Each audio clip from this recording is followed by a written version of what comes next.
9 News Plus weather, sponsored by Carrier Colorado. The future of home comfort is here.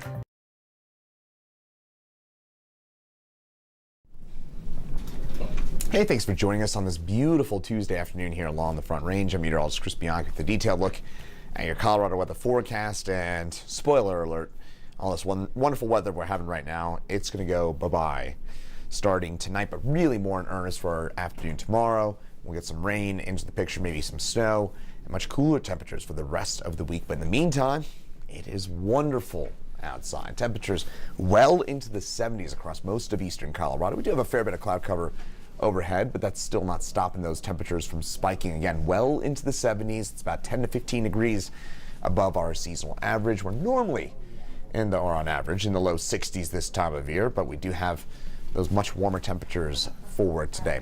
High fire danger accompanying that as well. We do have showers returning for tomorrow, mostly rain, but we'll flip over to snow tomorrow night, it looks like, across much of eastern Colorado, and I'll show you those accumulations here in just a second.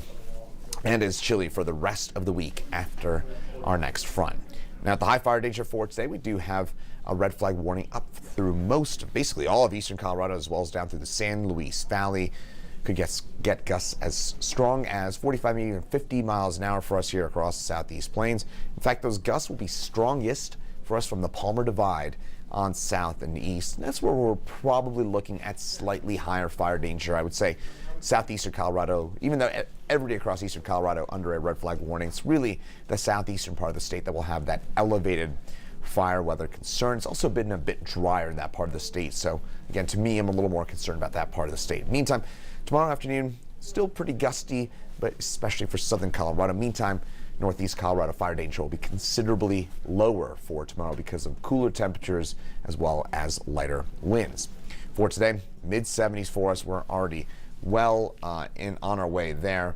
Those temps that are currently, look at these temperatures right now. It is 75 in Denver right now, 79 in Pueblo. And look at Lamar at 86 toasty degrees right now. So most of eastern Colorado well into the 70s, if not the low to mid 80s. So it's a warm afternoon, and it's, again, not going to last. And you can look off to the north and west and start to see the first signs of some, I don't know about trouble, but that's our next system working its way on in. Some lightning on up into northwestern Colorado. That is in association with the cold front that will drop its way on through overnight tonight and into early tomorrow, and that will bring us cooler temperatures initially for the northern part of the state, but especially for, but every day will feel the much cooler temperatures by tomorrow afternoon and tomorrow evening, and also we'll see some snow developing for us into the northern mountains as well. So here's what it looks like in terms of the next few hours tonight. We'll start things off on a dry note, but snow works its way on in. Maybe rain flipping to snow in some of those lower elevations into the mountains by tomorrow morning. Most of the higher terrain will be looking at least some snowfall, and that could mean some tricky travel on Rabbit Ears Pass, Berthoud Pass, Vale Pass. And this is where we could be seeing, again, some slick conditions out on the roads. But for tonight, it does stay fairly windy for us, with temperatures only dropping down into the upper 30s. Relatively mild for this evening, but tomorrow much different. Front arrives overnight. That will drop us down to just 58 degrees for a high temperature for tomorrow afternoon. Chance for some afternoon showers, and we'll maybe flip things over to snow tomorrow afternoon and tomorrow night as well. So here's a look at that futurecast. Rain for tomorrow afternoon, developing between about, say, noon and 3 p.m. And that rain will probably be heaviest tomorrow during the evening commute, somewhere around there. And then we'll also see some snow kick back up, or I should say, we'll flip things over from rain to snow as we draw in some colder air. I'm not expecting much in the way of accumulation, but we could see some slushy accumulations on colder surfaces like car tops and grassy surfaces. Then by Thursday morning, things looking a fair bit calmer. But then we could see some rain and snow develop Thursday afternoon. Again, some lighter showers, but doesn't look to be too significant for most of the state. Snowfall amounts, not too impressive. Into the higher terrain, that's where we could see a few inches of snow, most of that arriving tonight and early tomorrow.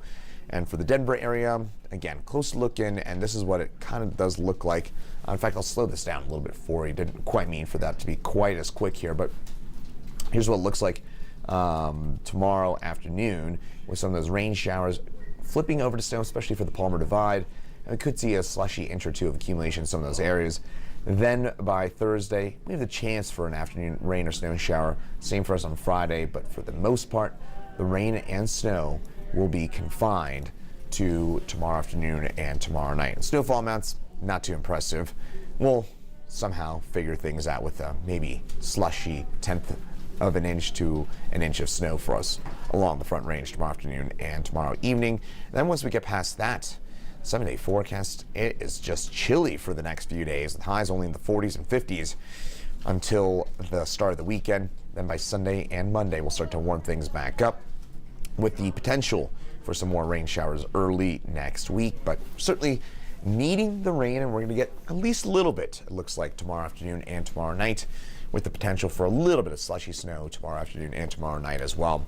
Again, accumulations do not look to be significant at this time, so stories today on the warm side. High fire danger tomorrow, much cooler.